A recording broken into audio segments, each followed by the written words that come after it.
Oh, that's probably because I didn't do the Facebook. Yeah. Nobody cares about Facebook anyway. I mean, it's like Facebook Marketplace is good, but that's it. Facebook Marketplace is awesome. Facebook Marketplace is pretty legit. Yeah. I mean, who uses Craigslist anymore? I do. Like, I'm trying to buy some animals. Yeah. All right, let's roll. On the black market. I am here to give you the assurance that I have not forgotten you. If we want to see the new evangelization become more than just jargon, if we want to see it grow legs and gain traction and change the world, we have got to take seriously our responsibilities as husbands and fathers, and especially as sons of God.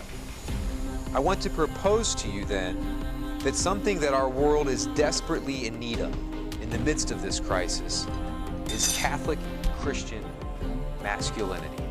If you want to be a good father, then bring your children to confession with you. I can't get there unless I become a man of ascesis, a man of asceticism, a man of training. A man not doing penance, a man not disciplined, is not a man.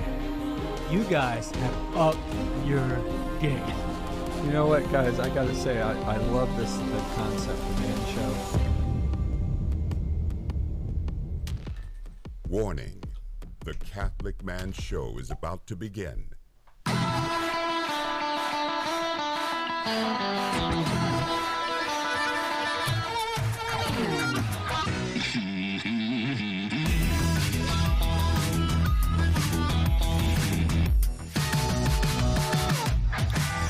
Welcome to the Catholic Man Show. We're on the Lord's team, the winning side. So raise your glass. Guys, I'm really sorry. Just really just want to start out this episode apologizing. Just being sorry. Okay. I have not been posting our episodes in a timely manner recently. I'm sorry. I've been really, really busy. And if you're listening to this one right now, the last one we did, we interviewed Paul Rugg, but at the moment of this recording, I still have not even posted it yet. And so that was a very interesting interview with Paul. Yeah, we talked about cartoons, we talked about cartoons, television, storytelling. It was really good. It was a good interview. He was also genuinely funny. Yes, yeah. But man, I like the last about 5 weeks or so have just been possibly the busiest that I've ever been in my life. So, are you landing anywhere? I'm hoping so. Busy, why? Yeah, I'm hoping like I'm reaching a point where there is light at the end of the tunnel. Yeah. And the light that I'm seeing is not the train coming at me to be hit. But if it is, you get some time off at a minimum. Yeah. I mean, at a minimum. Eternal. Some time off. Yeah. I mean, probably. Right. Which is something we're going to talk about tonight. I really don't know what your odds are of surviving getting hit by a train. They seem low.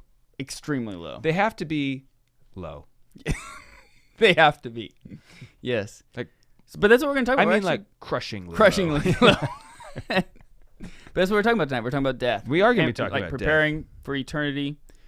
So that'll be a uplifting, fun topic to talk about as we approach. I mean, I think it should be exciting, lighthearted. Well, I mean, this is what we live for. Yeah, that's true. There's a like when you start to think about it, death is very real.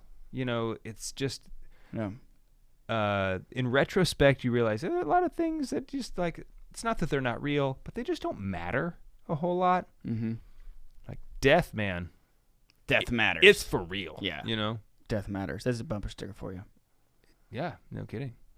What are we drinking tonight, Dave? Today, we are drinking another one of the Scotch Malt Whiskey Society's products. Mm-hmm. This is Black Hole Cosmology. Okay. I chose it because of the name. Like death, kind of like it's like black hole. I mean, it's like, hopefully it's more of like a white tunnel. I don't know. Just to use it, to keep the analogy going. Okay. Anyway, but cosmology. Cosmology, like of the ones in my cabinet that were available, this one had the best name for the topic today. Okay, that's so. fair. This is a 15-year. Okay. So and it's from a distillery. Dahl-Ewan.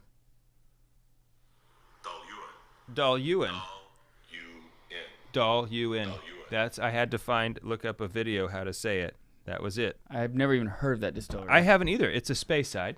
Okay. But they're making 15 years, so it's coffee, toffee, molasses. It's a single malt. Originally from bourbon hogsheads. Married in this cask. So we're on the Lord's team. The winning side. So raise your glass. Cheers. I really like. It's got kind of like a to the order of all cosmos, our Lord. Ooh, yes, indeed. Like almost like a plum colored hue to it, don't you think?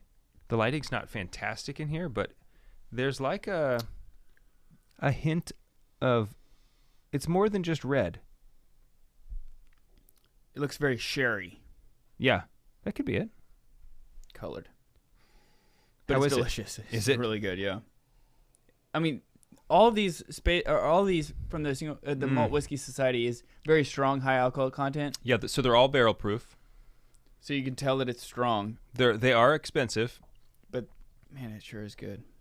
But every single one I've had has just been just way above average. Mm-hmm. They're just all fantastic, really. Dude, how was your Christmas? Like, we haven't even really had a chance. Bro. Christmas was awesome. Like, we did go to the Catholic Comedy Festival. We didn't mention that, but we got a chance to go to that. If you listened to the last episode, you know that. Correct. Yeah, another great time in Phoenix. Right. Go follow. If you're on X or Twitter, you should go follow Catholic Comedy. He's great follow. Yeah.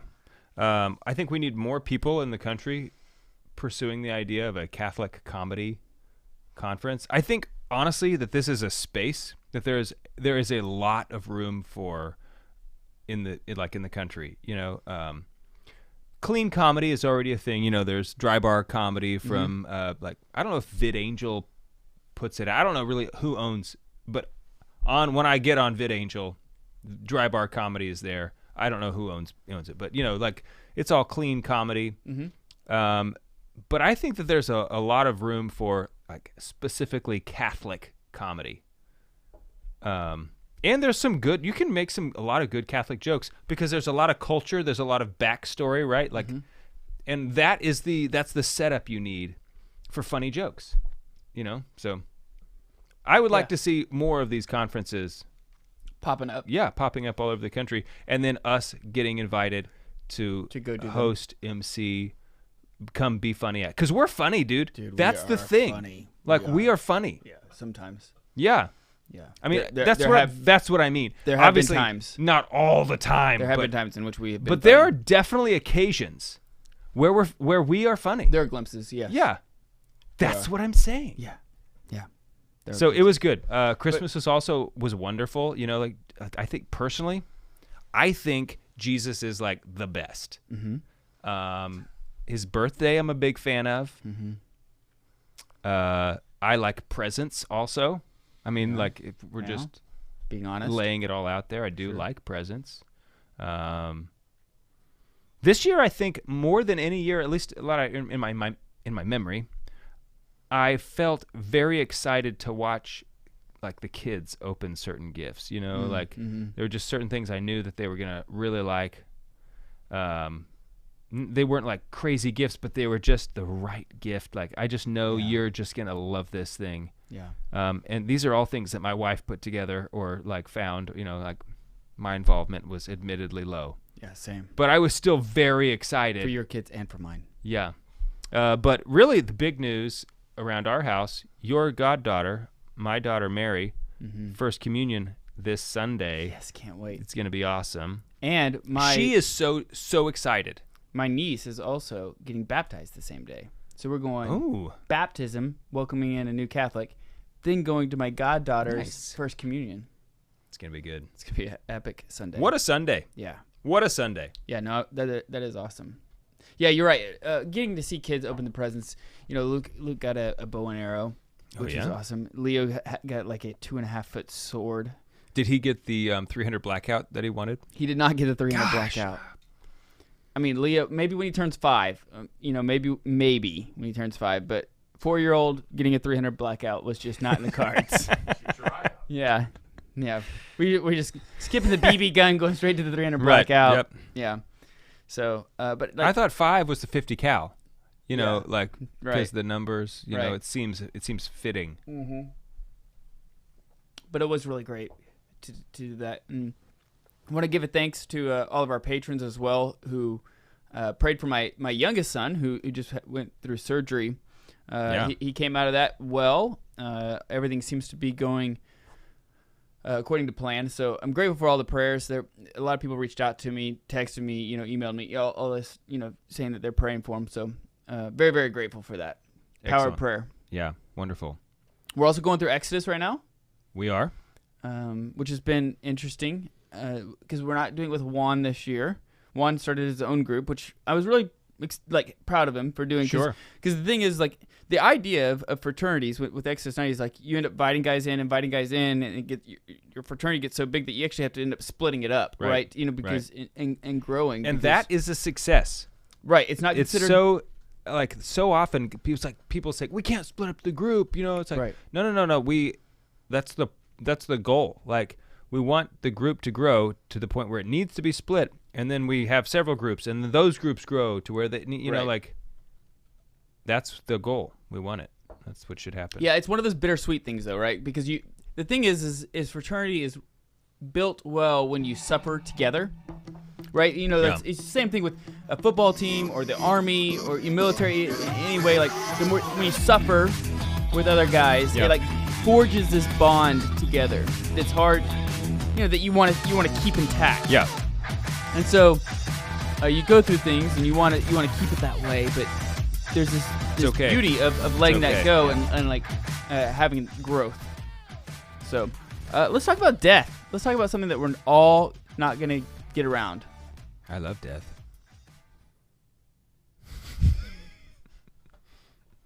I guess I don't have to do anything.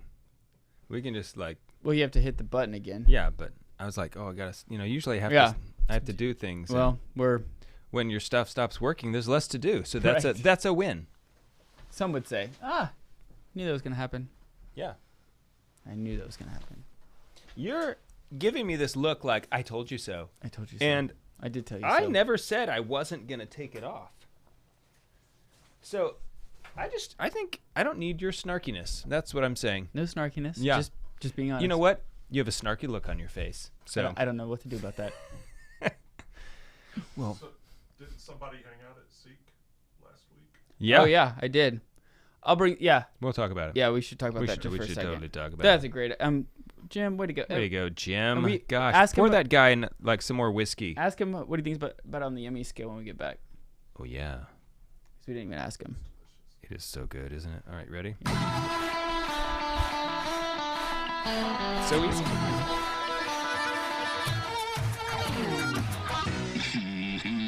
Welcome back to the Catholic Man Show. I'm David Niles here with Adam Minahan. We got Jimbo Baggins in the house.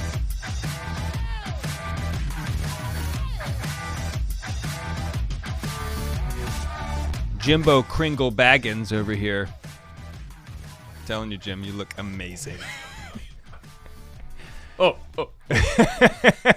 Jim, on the yummy scale, where does black hole cosmology, where does it sit? This is almost perfect. Almost?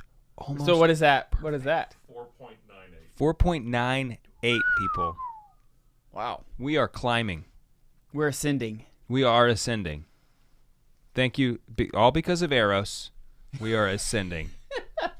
That is not a joke. It's a true. Go back and listen to our episode on Eros with Deacon Harrison Garlic, and that joke will make sense to you. It's just not a joke. Look, there he is. There. See? Yep. He's our own personal Saint Nick, right here on the Catholic Man Show. And he's also our bodyguard and our porter.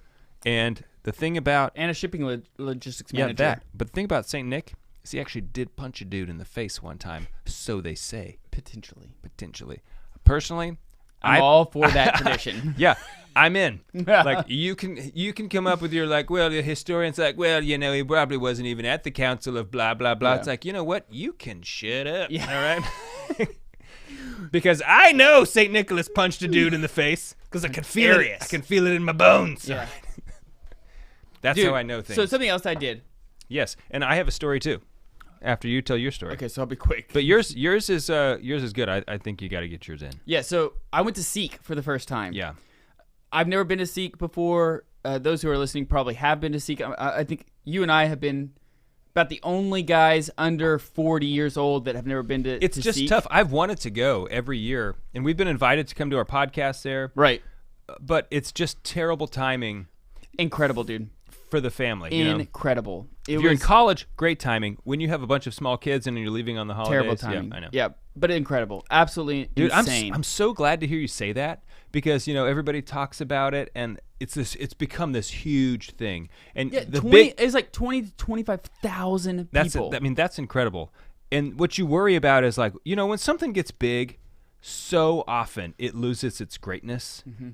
Because it's just so hard to keep up with. Right. So when you came back and had just all of this, you know, like it was these incredible. great stories, I was so like, because I wanted it. You know, I want it to be amazing. It was something that it over exceeded my expectations. Wow. By a lot. Wow. Because I was kind of like you. Is like I bet this isn't going to be as great. You know, like when everybody tells you about how good a movie is. Right. You're like, it's probably not going to be that great. Yeah.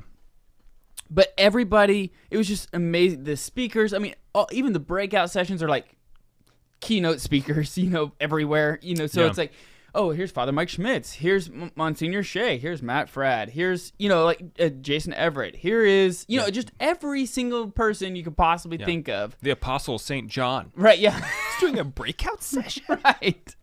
How did they get him? Dr. Edward Shree. I mean, all the Sisters of Life. You know, and Daughters of St. Paul, and like what I loved about it was walking around. You saw all of these religious. You saw the nuns. You saw different, you know, all the different orders. Yeah. And they were all young and vibrant and alive and like lively and just on fire. You could just see everything like happening in motion. You look at it and like.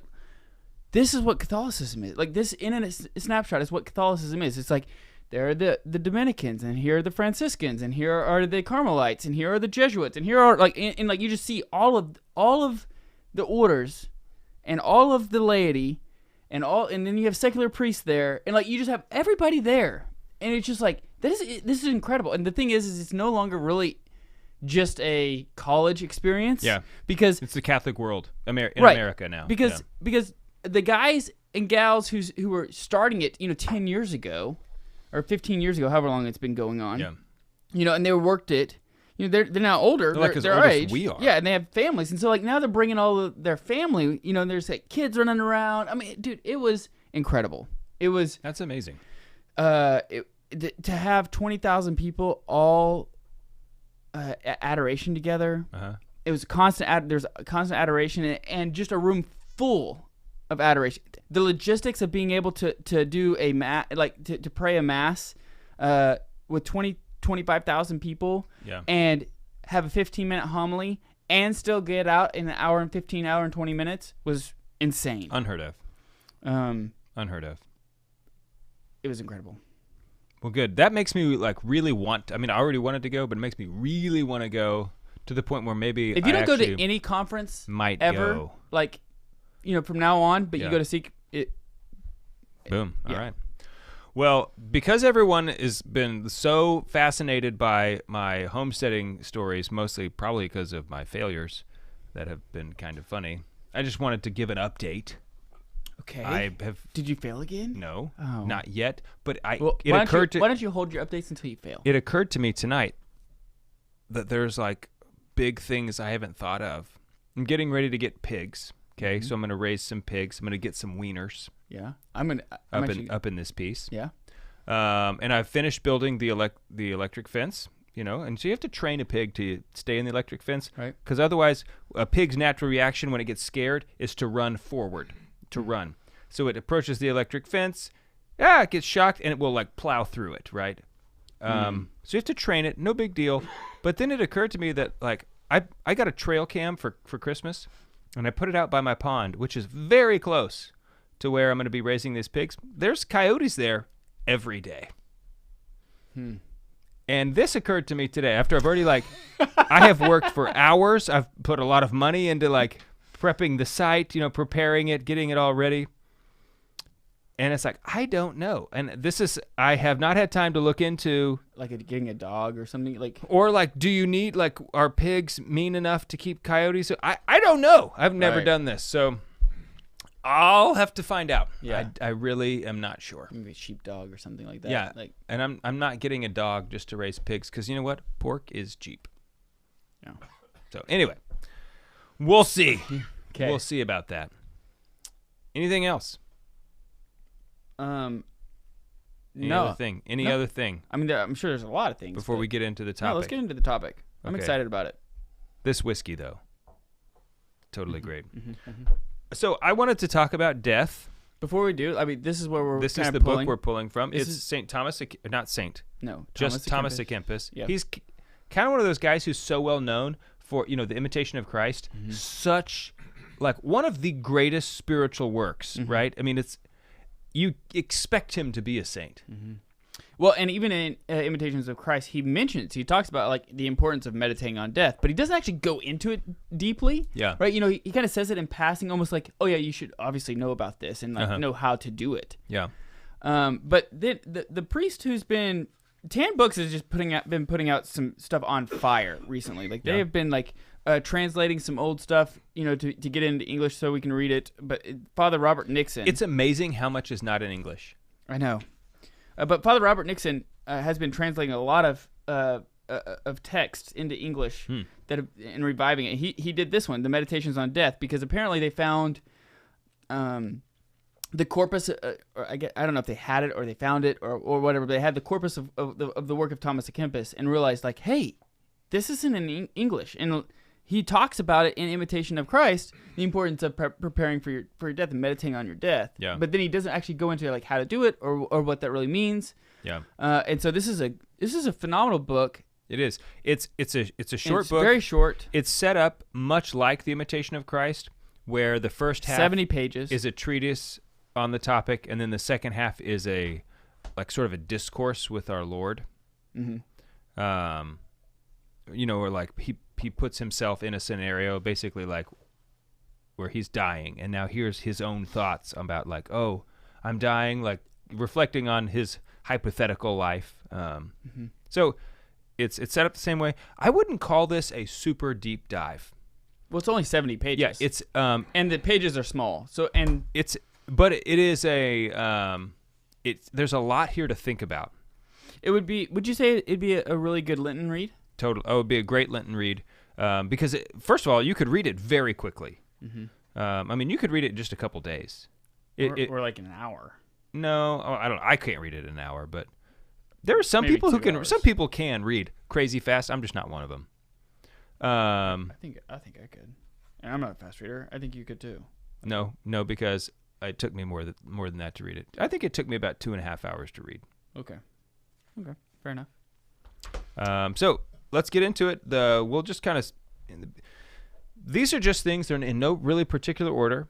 I am just wanted to pull out things, little tidbits for us to discuss.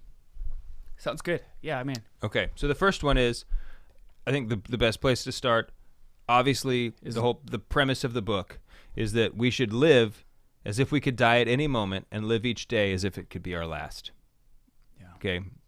I mean, that's just the attitude of preparing for death.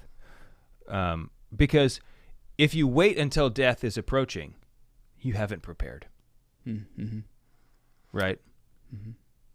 Well, this is what, a lot of the saints have said is that, we're just pilgrims. And the whole purpose of this life is for this moment of death. We're preparing right now for that moment of death. Everything that we've done in this life leads up to the moment of death to determine where eternity is. Yeah. Yeah, one of the opening sentence here is a popular and venerable saying variously attributed to Socrates, Plato, and Cicero asserts that The whole of the life of the wise person should be a preparation for death. So if you're wise, your life is, all of it is just simply preparing to die. Right. Which makes sense. Yeah, it does. Start with the end in mind. Yes. Okay, so when we get back, on the other side of this break, we're going to really get more into the topic. We'll be right back.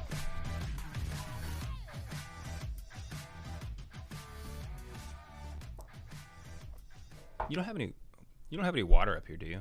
Mm-mm. Okay. That's all right. Ready? Mm-hmm.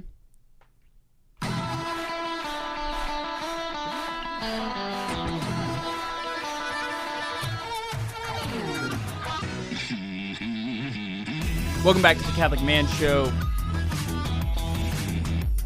Talking about death. I want to give a shout out to our new patrons. We have a bunch of new patrons who jumped on board in December, the end of the year. If you could go to if you're interested in wanting to support the show and wanting to receive a Catholic Man Show Glencairn glass, it's just $10 a month, patrons. And you can also get more than that if you sign up as an annual member for higher amounts, like beer glasses and things like that. Go to patreon.com/The Catholic Man Show. We'd love your support. All the support goes back into the show. It does. Dave and I do not take dollars from Patreon. Yeah, because we're already like rich. That's not true at all. We have like hundreds of dollars. No, in the bank. Barely. I do. So, Bitcoin. Okay.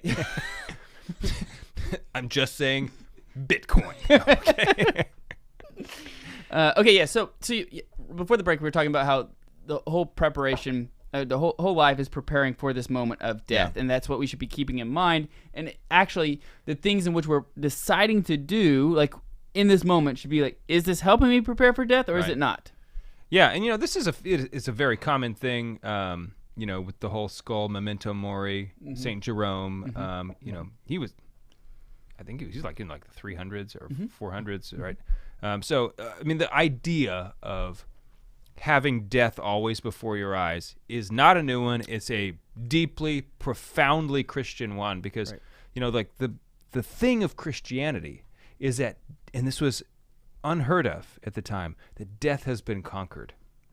Right? That Christianity alone put forth the idea and the reality that the creator of life came to conquer death, right? And so no longer death is something to be feared, but death is something to be prepared for. Yes. And know that if you die before you die, then you won't die when you die. It's brilliant. Yeah. I just made that up. I just made it up right now. I mean, I know I've said it on who knows how many other episodes, but I made it up again right now. It's freshly made up. So I want to, this next point I think is so important because I think people do this without even realizing that they're doing this.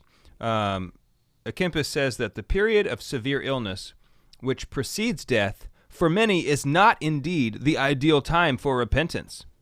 It is generally a time when the spirit and the mind are gravely weakened and strong resolutions have become virtually impossible.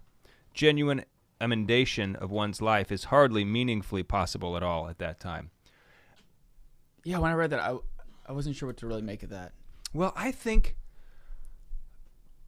people, they're not like aware that they're making this decision, and I think I'm guilty of this by saying, well, I'm not going to prepare for death because I'm not dying. I'm not dying, so why would I be preparing for death? But you are dying. I mean, every day you are dying. You are, depending on what you mean by dying, you are certainly approaching death at a constant speed. I mean, it's coming, right? And you don't know when it's going to be. And maybe you might not even get the opportunity to prepare. Right? Sometimes, you die in a car accident. I mean, all kinds of things. I do hope, I have a list of ways I would like to die. Number one, obviously martyrdom. That would be awesome. Yeah. Okay? Preferably a quick one. Okay? It's my list. I get to pick. Okay.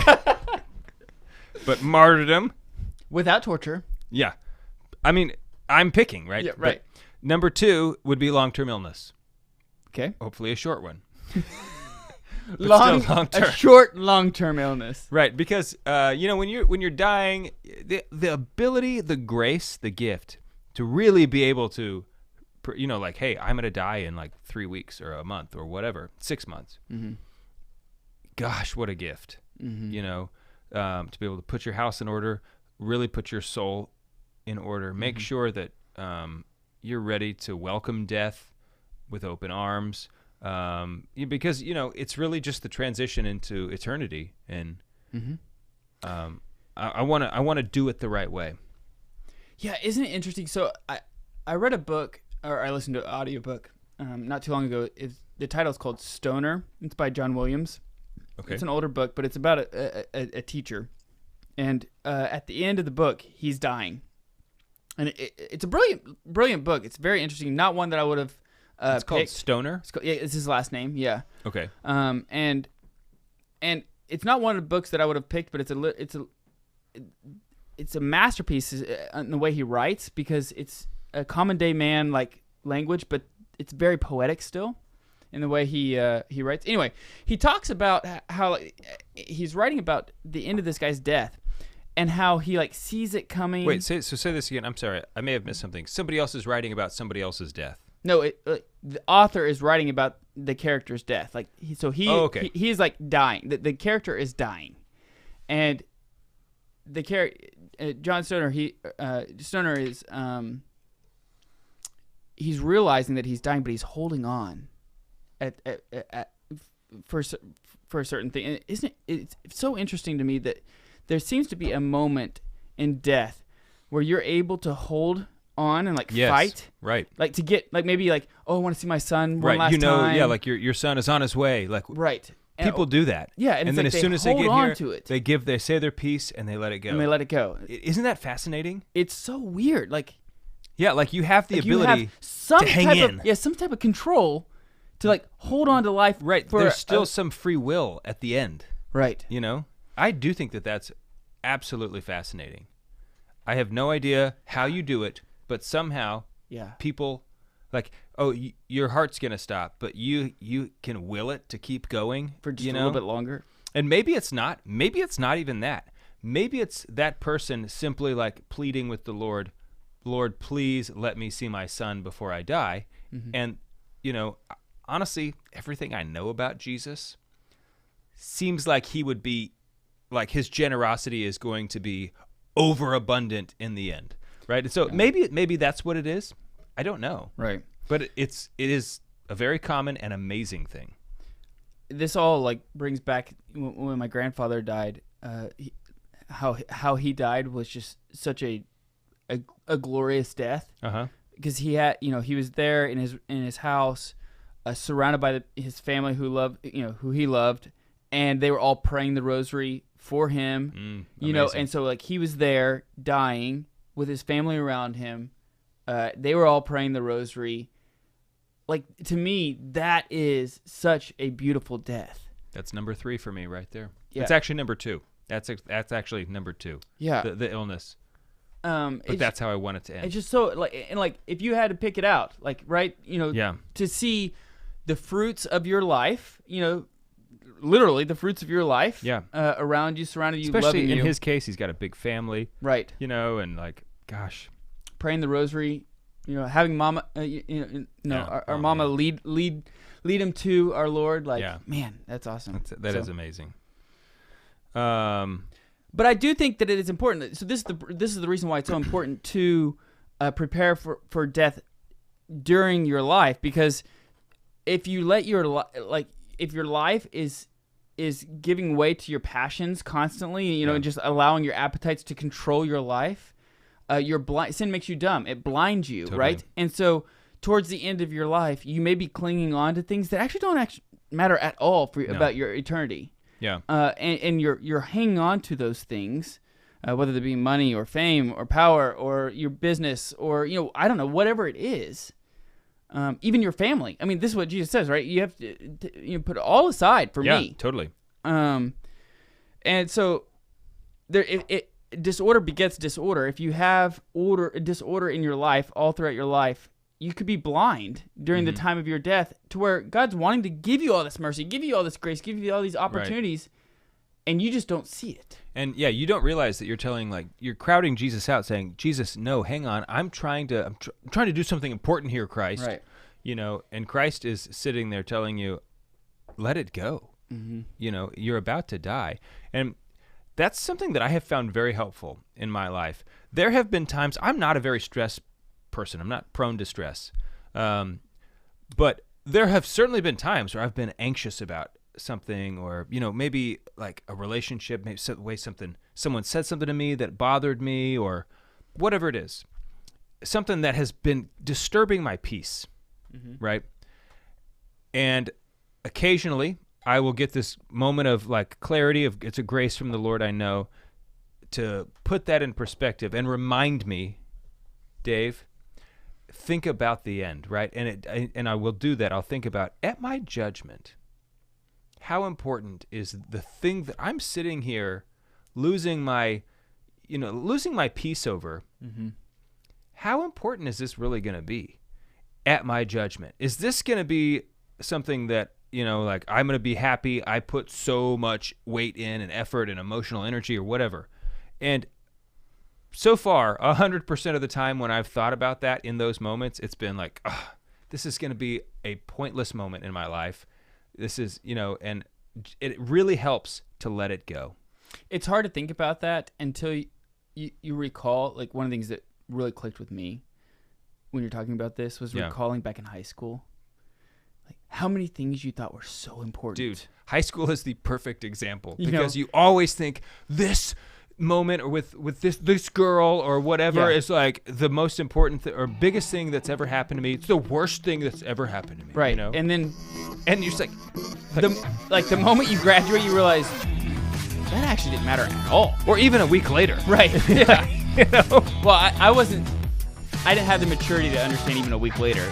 But sometimes it took years for me to look back and be like, actually, that meant nothing. Yeah, I thought I was gonna marry Susie. Anyway. Okay, let's talk about hell when we get back. Okay.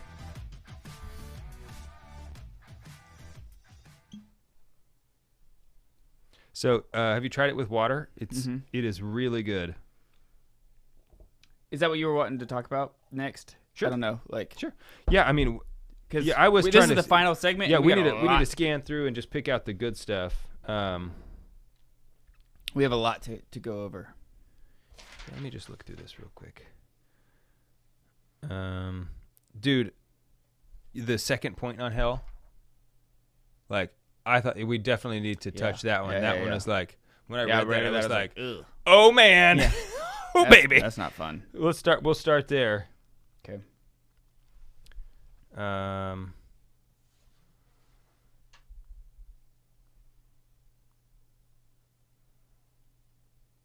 All right. Well, yeah, that'll be good. Okay.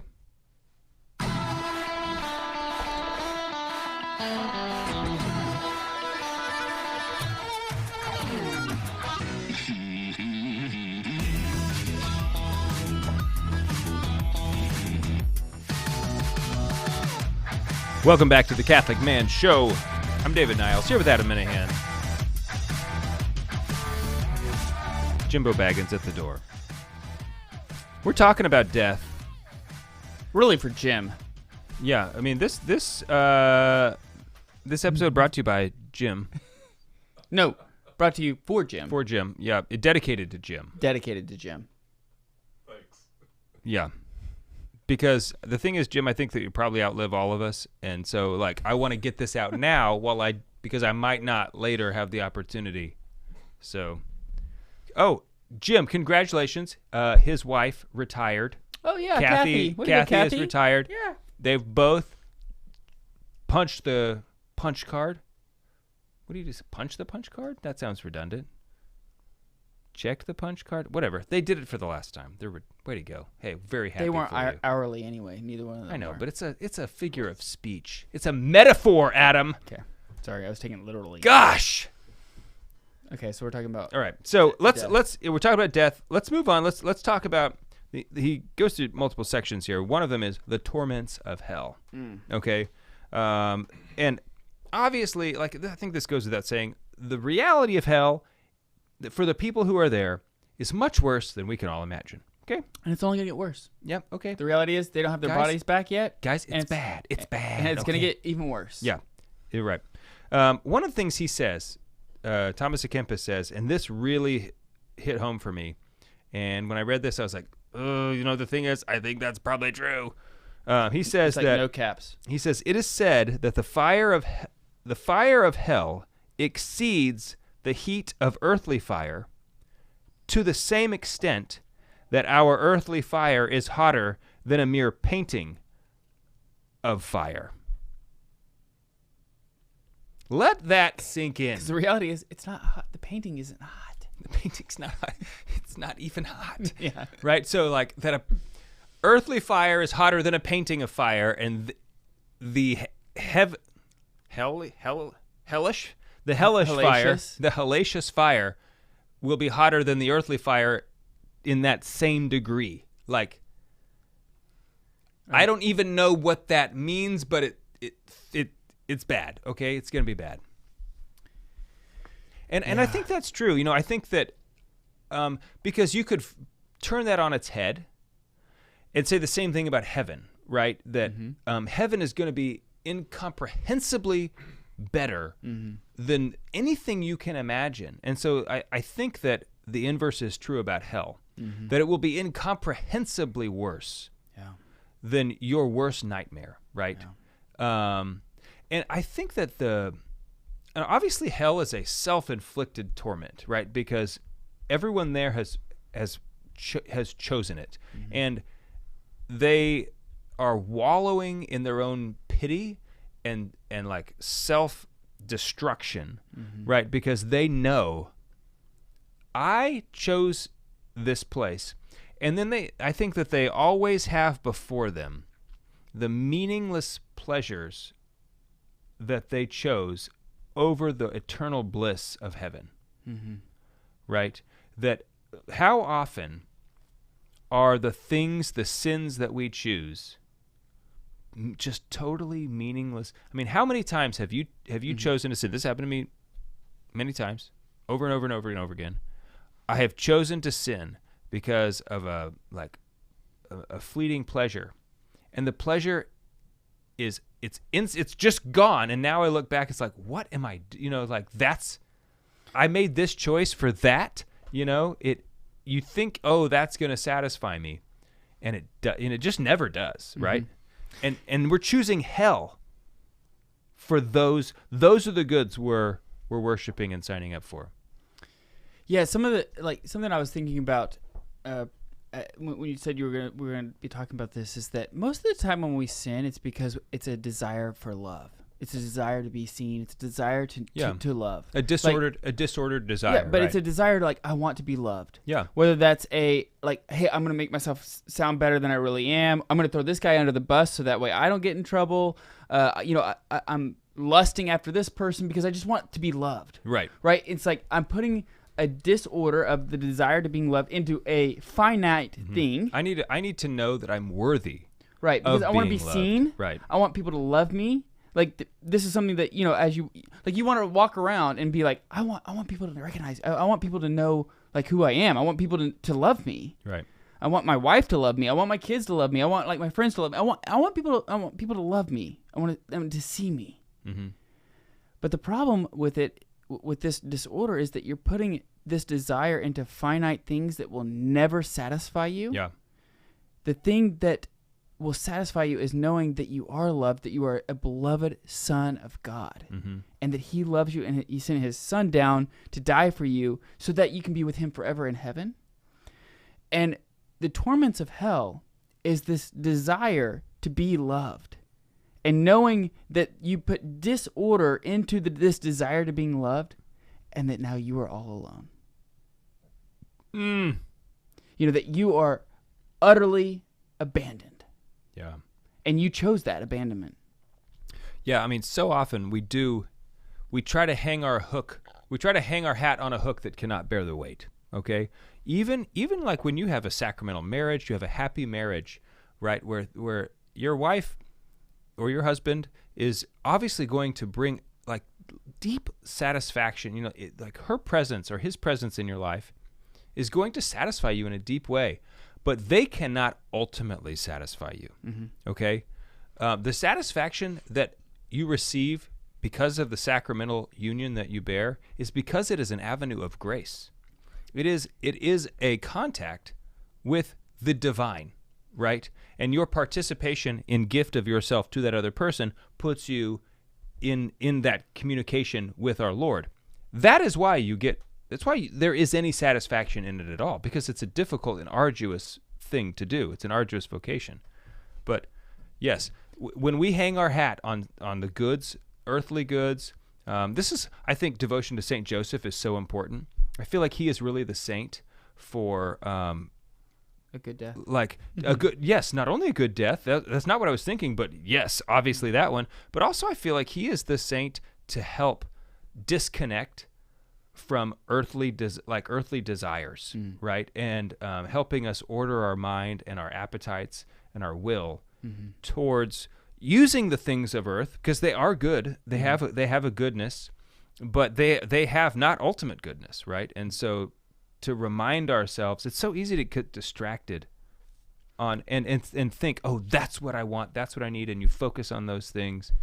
But even the sacramental reality of marriage that you just brought up actually orients us in understanding that that there is more, because the sacrament of marriage only lasts unto death, right? And so it's only the sacrament of grace is poured out during your life so that you can prepare for eternity. This is your vocation. This is the means in which you achieve the end, namely heaven. But marriage ends at death. Yes, it does. It's over. And you're not married in heaven, right? And that's because then you enter into the banquet, the wedding feast of the Lamb, right? Which is infinitely better. It will be something like a marriage with everyone. It's not that. Like I hesitate to even say that because I think that can be confusing. Right. But let's move on to the joy of heaven. Also, hold on before we do. Okay. About hell, I do want to say just like 2 days ago, maybe 3 days ago, I just picked up Dante's book, The Inferno, Heavy. and it was so crazy to reread some of that again. Like all of a sudden, I realized I'm in Canto 5. Like I've been reading this for what I felt like half a second, but it's just so captivating of how he lays out. Let's since you're bringing that up, this is a very Dante passage that Kempis has here. He says, hell is an exactly measured retribution. Each one will suffer in the particular limbs or members whereby which they committed their sins whilst on earth.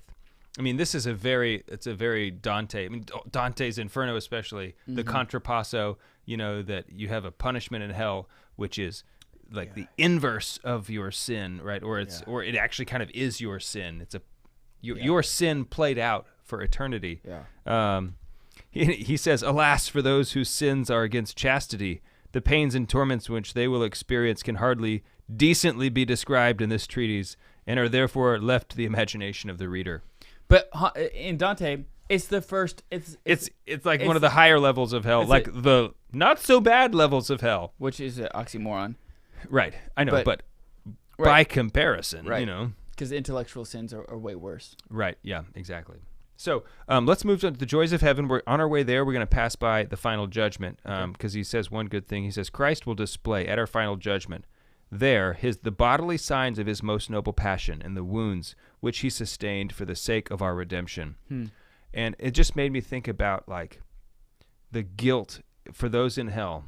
Well, no, really for all of us, because we're all guilty of this. The guilt we will feel knowing that he suffered for us. He went through all of this suffering, and that we just chose to reject him anyway.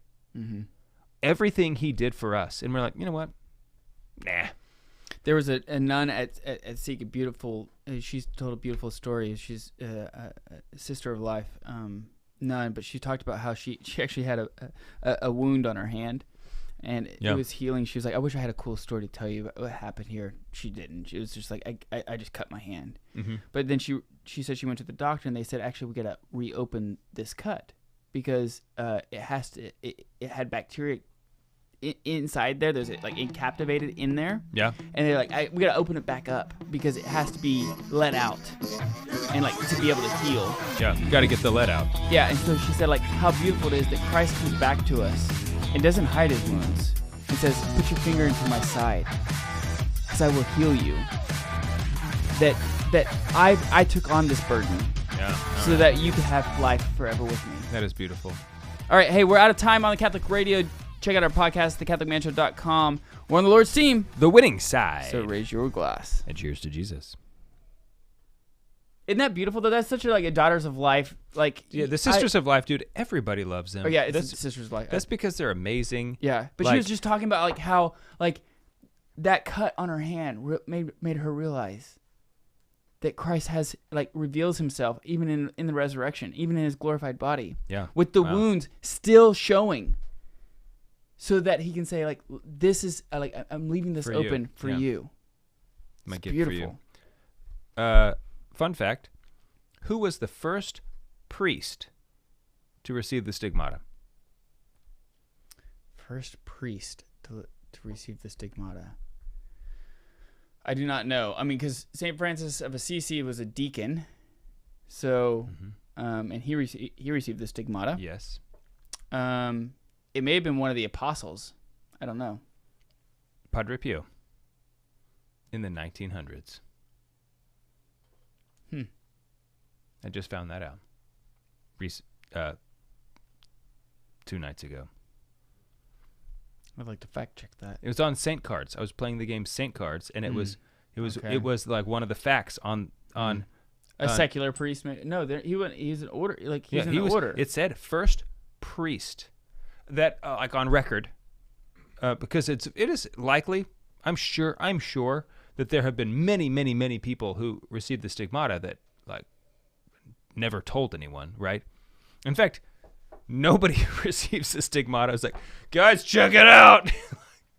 They all try to hide it, and they're ashamed. It's like they have. It seems like they're ashamed to receive it because they feel themselves like crushingly unworthy to bear his wounds, right? Which is why, of course, they receive it, because humility. But anyway. So when we're making our way up to, so we die, we're being judged, and then we, hopefully go to heaven. Yeah.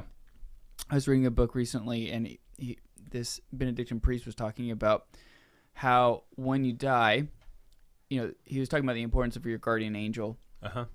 And how the guardian angel plays out so active in your life where we don't realize it throughout our life. We're so blind. This is another one of those like almost high school moments where you realize like I was just so blind back then. I was just so stupid. When we die, we look back and be like, I'm just so stupid. I cannot believe like how active of participation that my guardian angel took in my day-to-day activities. Yeah. And he drew this image that I'd never really thought about before about, obviously your guardian angel taking you up for your final judgment. But a lot of people will have these inclinations to sin still on their soul. Yeah. Needs to be purified. This is what purgatory is, right? The purification of the soul to enter into heaven. After making sure that you don't have any mortal sins on your soul, assuming that, right? Right. But he said, like, as they were ascending and the guardian angel was taking him up, the sins in which you were still holding on to, the inclinations of sins, the demons that were all playing out throughout your life, trying to get you to fall as you're ascending up, is still like gnawing at you on the way up, trying to get you to, like come back. They know I'm not going to get you back. Right. But they're still like gnawing at you almost, trying to pull you back down. And he takes his sword out and slices him in the face. But he says, like, that's almost kind of like, and like, it's super painful. And he says, like, that's almost kind of like what purgatory, like he was kind of making an analogy or drawing out a picture of saying, like, this is actually kind of what this purification process is similar to, is but it's way more intense than what we think. Very similar to how we talked about the intensity of hell. Purgatory is going to be absolutely terrible. Oh, sure. It's only like the only thing worse is going to be hell. Right. Yeah, when we get to purgatory, we're going to wish desperately. It's like, I wish I had just not eaten the sandwich one day. Like, one sandwich. If I had given it up, like, as a penance. I'm talking about a tiny penance. Like, the magnitude by which that will have, like, amplified grace in our soul is much greater here than the suffering is many-fold in purgatory. I've also heard that our guardian angels will escort us through purgatory. You know, it's not like they're going to be suffering, because obviously they cannot suffer. Right. I have no idea if that's true. I do think it's a beautiful image, and even if it's not true, I still think that there's... If they're escorting you, they're like, their back is like, this is spiritual beings. They don't even have physical beings, but they're like, their back is to you. They're can't like, even do I that. can't even look at you. But if they were doing that, if they were putting their back to you, then they wouldn't be there, because they're spiritual, purely spiritual, and so they only are. Like, as much as they can be said to caveated like, that at the beginning, be somewhere, right? But it's only like where they're thinking about, and so if they're like turning their back to you, so the to speak, power in which that they act is where they're present. Right. I get it. I know. Yeah, but I don't know if that's true. It doesn't really matter, because I do think there's a good lesson to take, that like the love that your guardian angels have for you is so incredible, right? I kind of often fall into the thinking like, well, it's their job. They're sitting here doing their job. Like, I'm their job, and they're gonna do they're like gonna work very hard. And like, I have all the confidence in my guardian angel, but you're really selling them short in that mentality. They love you, like, just passionately, to the point where they would like wait in purgatory with you, whatever that means. Anyway, I do want to get through some of the joys of heaven, and then I want to talk a little about the lament over time wasted, because I think there's a lot of practical stuff there. I'm here, like, it's only 9:45. This is your house. Yeah, this is your house. I mean, you're not going anywhere. At the end, could you talk about that? You said intellectual sins are worse than even sins against chastity. Yeah, we can do that. Yeah, we can write it down. Yeah. Write it down. Do you have a pen? Just don't let us forget. Just kidding. So, the joys of heaven. When he starts talking about this, he says, even though you will not be able to, try to imagine what the joys of heaven will be like. And I think this is all the delights in the world, like, point us towards, like, what give us a small glimpse. So the moment in which you sing Alleluia for the first time at Easter, and like they're hitting it hard. I love that. And oh, man. like, it's the first time you've said it in 40 days. Yeah. And like, you get those goosebumps and the hair stands up on the back of your neck. Do you and just want to like belt sing it as out? hard Yes, as you I possibly do. can. And like, you just feel like this is the moment. And like, and you were just like, at least at our encapsulating. parish, there's a band. There's like an orchestra. Yeah, I wouldn't say, yeah. Band is not the right word. There's an orchestra. So the volume of music, it's like the crescendo. You can really sing Alleluia as loud as you can. No one will hear you. Right.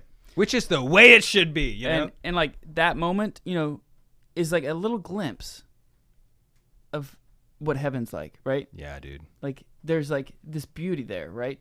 All the fine things in life, like enjoying the conversations with, the friendships in this life prepare us for the friendship that we'll have with Christ in heaven. Yeah. The friendship, the times that you have with friends, the times you have with your family, those moments where you step back and be like, that was beautiful.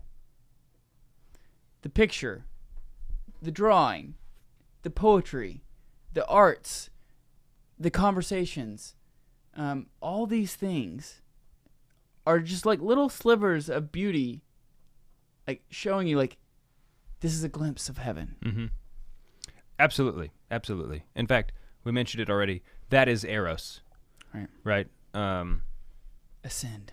Yes. So he says, that we should do this. We should try to think about the joys of heaven, because it can be very efficacious in encouraging the cultivation of virtue and the resistance to the temptations of sin, which is interesting. I think that there's a lot there. It's easy to focus on avoiding the negative, but it's so much more powerful when you pursue the positive.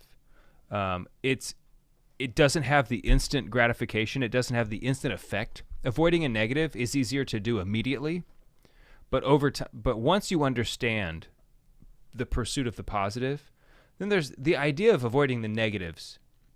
Becomes it's just like silly. It's just silly. Like, well, why would you're just so? This is who cares? This is what a lot of people call like the imperfect love versus perfect love, right? So imperfect love is the desire. Like I don't like I'm doing this because I don't want to get punished, which is a good thing. That's a good. It's not. It's good enough anyway. Yeah, it's a good, right? Because like you realize I don't want to do. It's not the best good. No, but it is good. It's imperfect. Yeah, exactly. But it is still good. The perfect love is the desire to for the good, for the good's sake, not to avoid the evil, not to avoid punishment, but for the good's sake. Right. And that's what the saints, the love that the saints have. This is the heroic virtue, and so this is what this is where virtue plays in, right? Is because this is where you desire the good for the good's sake, because you've gotten to the habit of doing this, and like you don't think about it anymore. It just becomes like, this is my natural reaction. This is what I want. This is what I do. This is what I should be doing. And like, so those things build up over a course of time. Like, it's not something that you can do, in a moment and all of a sudden you're a virtuous man, right? This is a course of time. And then that moment is where, is the virtuous is like, this is where you lay down. This is like no greater love than this, that you should lay down your life for another man. Like, this is the pure love. This is like the love that happens, the perfect love. It's like I want to do this because I lay down my life for you because I love you. Right, and you have to start. So I think this is just a great place to start when you're pursuing that positive, trying to be like, I want to be a saint. Okay, right. So we all do that. Like, if we can have a routine of meditating on those joys of heaven, I also think that this is great practice for meditatio, for meditation, which is what leads us into contemplation, which should be like the goal of our prayer life, right? So this is great material to have, because I don't know if this happens to you. Sometimes, I sit down to pray, and I kind of have a habit of doing. Like, when I think about, all right, I'm going to meditate about our Lord, give me a launching, like a platform to start. I tend to start in the exact same place all the time, and it will get tired in my mind, right? Yeah. Because you go this, then this. Right. Is it because of the equation? Yes, exactly. And I don't mean it to be that way, but it just is, right? Yeah. And so it kind of loses its luster, it loses its effect, right? Which is okay. Right, but so sometimes you just need like a new image or a new thought to ponder about our Lord. This is a great thing, like, to have as well, to ponder. So let's move on to the lament over time wasted. Because, bro. You're going to wait till the hour and some odd in that we were talking about lamenting over time wasted. It's just the people who are still listening right now, they're lamenting over the time wasted. This is where it was in the book, okay? It wasn't first in the book. It was towards the end. They're like, really? I've wasted an hour and a half waiting for you to get to this part? So let me just go through some of these points. Okay. And you know what? Maybe let me just go through these, and then we'll come back and discuss. Okay. Okay, that way. I don't know if we've ever done that before. I know. I don't think we have. I don't want to waste people's time. 350 episodes in, and we're like, you know what? Let's try something new. Okay, so there's only a handful here. At your death, you will lament over the time you have wasted during your life. That is a fact. Next. For the ways of sin were not the ways of delight and pleasure, as I had misguided. So some of these come from the part where he is now in dialogue with himself. Okay, so that's why they sound a little different. This is a dialogue piece. He says, for the ways of sin were not the ways of delight and pleasure, as I had misguidedly imagined them to be, but rather the ways of difficulty emptiness and disappointment. Oh man. And then with regard to unprofitable learning, how vainly and fatuously did I study these things, and thus I expended the precious time granted to me by God. And all for what? I came to know many, many things, it is true, but my own self I did not know. Yes. Yeah, exactly. This next one, oh man. I'm going to read this next one. We'll pause. I'm going to save the last one for the very end. This next is, "Oh, tomorrow, tomorrow, false and lying tomorrow. You have deceived me, and I have allowed myself to be deceived. For by depending upon you, oh, elusive and illusionary tomorrow, I have permitted myself to be engulfed in the abyss of death. For you have abandoned me and fled from me. To me, there will be no more tomorrow." The idea of, oh, tomorrow, right? Like, you know, always just depending on tomorrow. Like when I read that, man, that hit me very hard. Because I do that, right? Like when I put off the good, I should be striving for today, because it seems a lot easier tomorrow, right? Because it would be hard if I did it today. I don't want to do it today. You know, there are other things I want, and I instead pursue those pleasures. Like it said, the ways of sin were not the ways of delight and pleasure, as I had misguidedly imagined them to be, but rather they were the ways of difficulty, emptiness, and disappointment. Right? And yet I continually pursue them. I know that they're the ways of emptiness and disappointment and difficulty, and yet I pursue them anyway, because I'm a fool and I'm an idiot. And I depend on tomorrow, who is not here. Tomorrow has never been here. And never guaranteed. Right. It's always tomorrow. And so like that lot, it just really, I felt like that was very powerful. Because I waste a lot of time. That's the thing about me. Okay. Like, yeah. Adam, so Adam, you are not a time waster the way I am a time waster. Okay, I'm not a time waster at all. Like, this is not. So that's not your thing. Like, I definitely, I have wasted time. Okay, I cannot absolve you. So here's the battle that I have. Would you pray for me? Yes, I can. Thank you. I do every day. Thank you. Here's the battle that I have. Because we only have a limited amount of time on this earth, I feel like I want to maximize that time, right? Because I feel like I fall into the trap of, God put me on this earth for only a certain amount of time, so I got to maximize it so I can do His stuff, and do all these things, and you end up in the same place, don't you? Like working, and you realize like there was a good in front of me that the Lord wanted me to receive, and instead I rejected it and wasted my time spinning my wheels. Because I mean, that's, I don't know if that's the case. All right. No, it's not necessarily that I'm wasting my time spinning my wheels. Okay. I do a lot, right? It's not like I'm just like doing like I'm just trying to figure it all out. It's like no, I do a lot. Yeah. Do you feel like you do a lot, and you do a lot of good things? The problem my question was, do you feel like those things are the things that you were supposed to be doing, or do you feel like God is calling you? Well, I struggle, like, ironically, being a Peeper fan, I struggle to be a leisurely man. And as Catholics, that's why, Adam, this is why we're friends, right? Because the balance between us, right?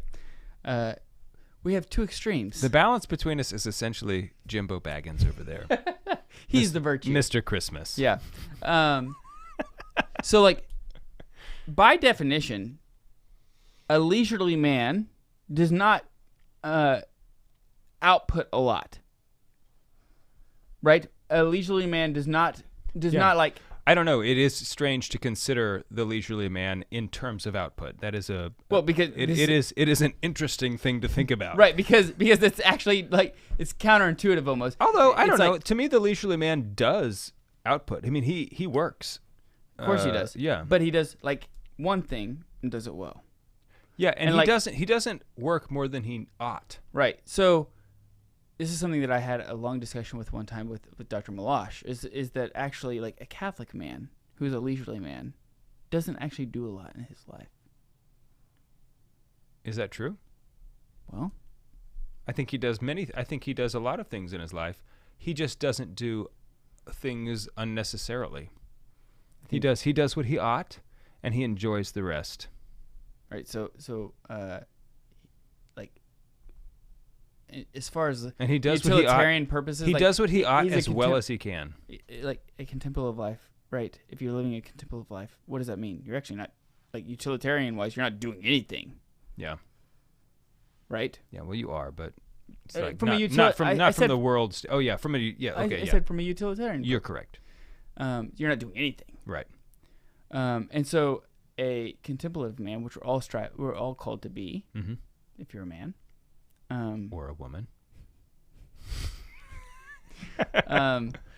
We're called. You're called to that, right? And yeah. so anyway, so like I have this struggle. Where I struggle is like, I feel like that God has all these things that He's wanting me to do, and I'm trying to do all of them.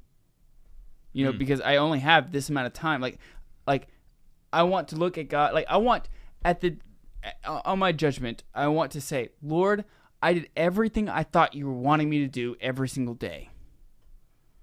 And like right now, in this season of my life, I feel like that He has a lot of things that He wants me to do. Yeah, and He very well may. And maybe I've poorly discerned. Maybe this is something that I've held on to for whatever personal reasons, some prideful reasons. I don't know, but this is the importance of prayer and like uniting yourself to God's will and like opening yourself up to like, what do you want from me, Lord? Like, right. Speak, Lord. Your servant is listening. That's my desire. So like, what I don't want to do on my final judgment is lament over time wasted. Right? So like I am, from the moment I get up, I pray, I read, I eat, and then I go work, and I'm working, and I don't break. I don't take time off during work. Like right. I don't like my lunches are always short.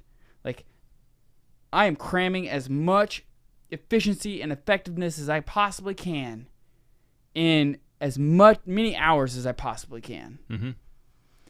And it's it's also like something that takes time to do because like every time it's you're stretching yourself. Like, yeah.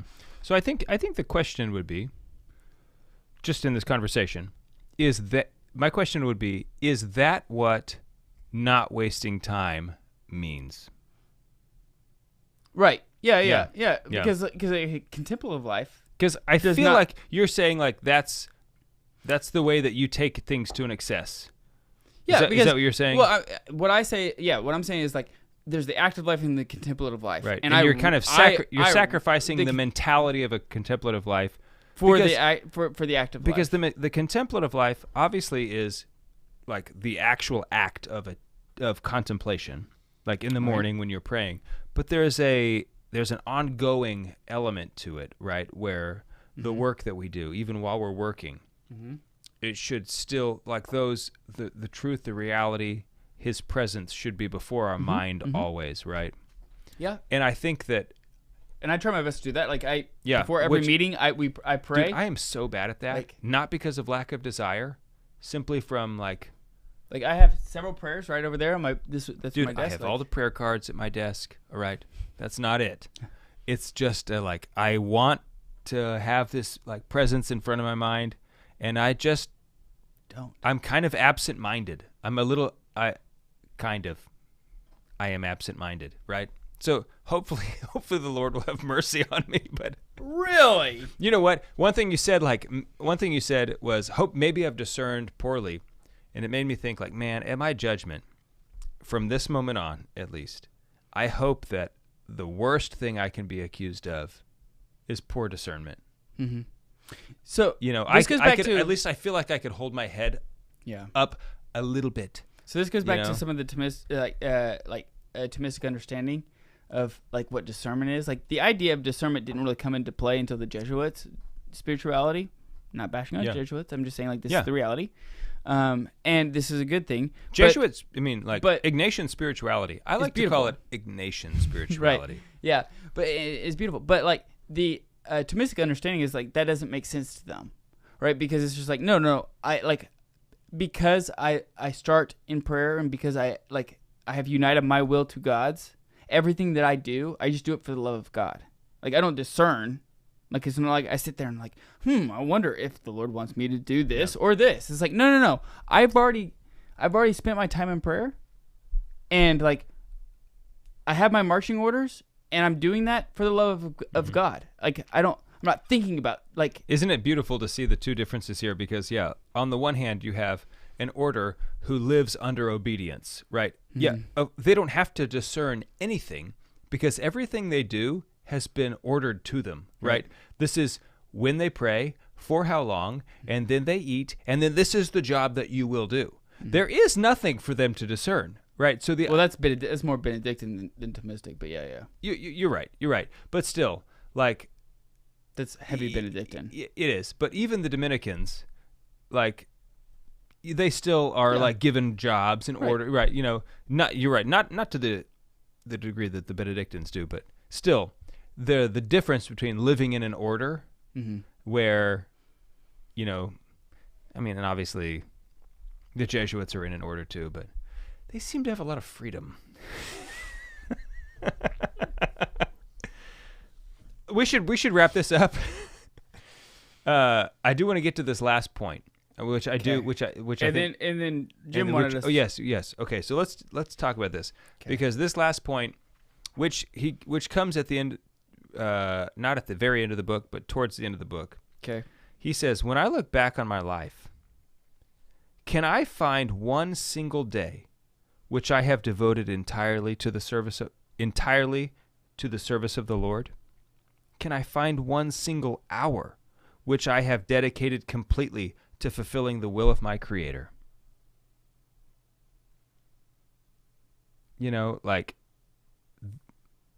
That is a very convicting question for me. I mean, I have spent hours in adoration, but can I, even in those moments, even in that hour, can I really say I wasn't serving like myself at least a little bit? I'm doing the things I want in adoration. This is what I does. This is how I like to pray. This is how I like to spend time with the Lord. I know for a fact I cannot say that I could find a single day which I have devoted entirely to the service of the Lord. I know that I cannot say that. Okay. And I question whether I can even say it for an hour. I mean, I have had hours where I could say I was blameless. Right, where I guess it just depends what you mean by this, because maybe I don't understand the question. Because I get up in the morning and consecrate everything that I do for the day to our Lord. Mm-hmm. Certainly. Through the Blessed Virgin Mary. Right. What I'm doing is I'm holding myself to the highest degree of scrutiny. Mm-hmm. That's what I mean. Is that? So you're talking about? I'm praying without ceasing. Yeah. Is this the understanding? Because to me, this question does not resonate with me at all. Oh really? Oh gosh, dude. Because I consecrate my day. I can tell Jim and I, we were when I read it, I saw his face. He and I were both we were like, oh. And maybe this is just a lack of maturity, spiritual maturity on my part. But Adam, I've been meaning to talk to you about that. Right, but I consecrate the day to our Lord. Yeah. Through the Blessed Virgin Mary, and say everything that I do, I give to you, and this is what I desire. Okay, I do that too. Okay. But I say everything I do, I give to you. But then, as I go about my day, can I honestly say, "Oh, I did that because, that second donut, Lord, that one was for you. The first one was because, sure, you see what I'm saying? Of course, you have appetites that are still causing you. But that's what it is that I don't think I can actually. For certain, there is not a day in my life where I could say, every every moment of this day, Lord, I lived it for you. Yeah, Because I don't think I can either. If that's what you mean by that. That's what I mean. I'm holding like the highest degree of scrutiny, and that's what I mean. One single day in which I devoted entirely to the service of the Lord, right? But I consecrated it to you. Like I'm a human nature. Like I have human nature, and so like, I have irascible and concupiscible appetites in which like I have to combat all the time, right? Like constantly, and so there are times in which, there's more intense battling in that, but I still have consecrated all of that to Him. Oh yeah, yeah. So like I don't understand. It's not from lack of desire. I just don't. I want to. I just don't understand the question. I guess. Is this praying without ceasing? No, I think it's like. Actually, it's like success. Like, were you successful in doing what you wanted? You wanted to, like, have this day where every decision you made, everything you did for love of Christ. And of course you have this desire, right? Because you're a Christian and you live, but you we all desire fall to live, short. But that's the thing. We fell short. We didn't actually. But we all fall short. Correct.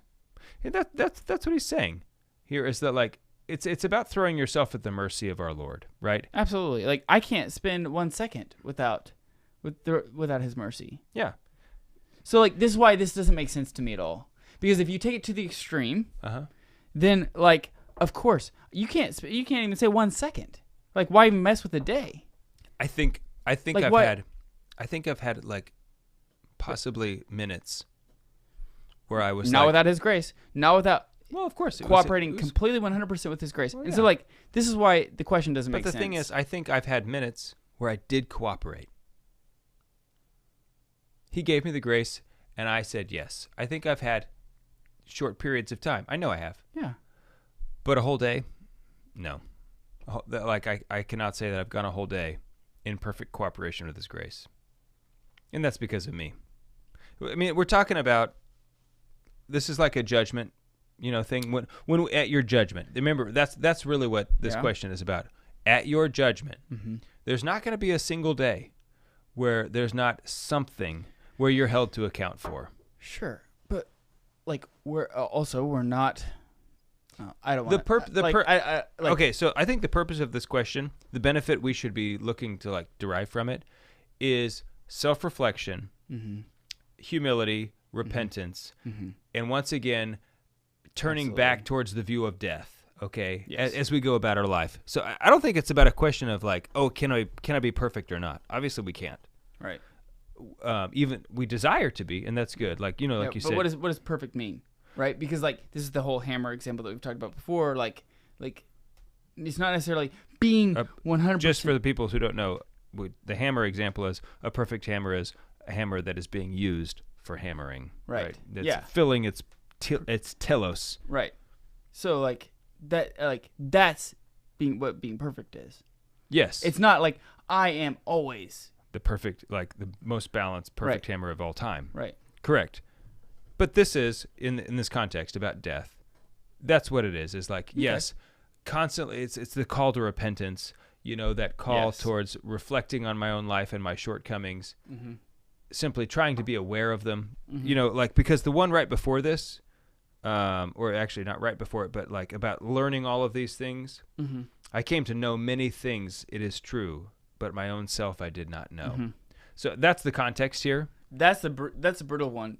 That like how many times have you gone through and like learned something and it's like this is actually is not good for me to even. This is what actually Exodus 90 is so good for me on this, because you can't just Google stuff because you want to. Yeah. See, I don't like that's not something that I have a problem with at all. You don't Google stuff throughout the day? Like I don't have time. Who has time to do that? Like when I don't have time at all to no. Google things. Dude, you totally have time. No, I do not. Yes, because I would love for you to spend actually a day with me and understand when how you're sitting busy at the dinner table.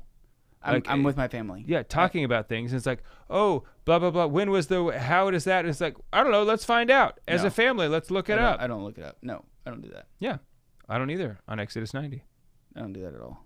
And I actually don't do it in front of my kids, but I will do it when I'm with my wife, because we're talking about it and we both want to know. I don't have time to mess with that. I don't have time to talk to my wife. I don't have time to like be Googling things. Like I don't. You know, it only takes I don't like. I have a second. Yeah, this is just personality differences between you and I. Also, Like, Adam, Jim, at this moment, it makes me think that you were like really bad at Googling things because. No, I'm not. I know how to use Google is like something that I have to use all the time in my work. So, Jim, do you want us to actually talk about that on air, or do you want us to? We don't have time. Okay, we can talk about it off air. Very good. Very good. So remember your death. Yes, to your death. Please pray for me and mine, because I will need. You're gonna leave me out? I will need a lot of help. Okay, that's fine. I'm Adam. We've already talked about how selfish I am. I was gonna do you next. Oh. Okay. Fair enough. Go ahead. But you were too Please. busy. No, please. You were too busy. Okay, to even let me get to it. Go ahead. And also, I'm sure Adam needs your help too. So. Cheers.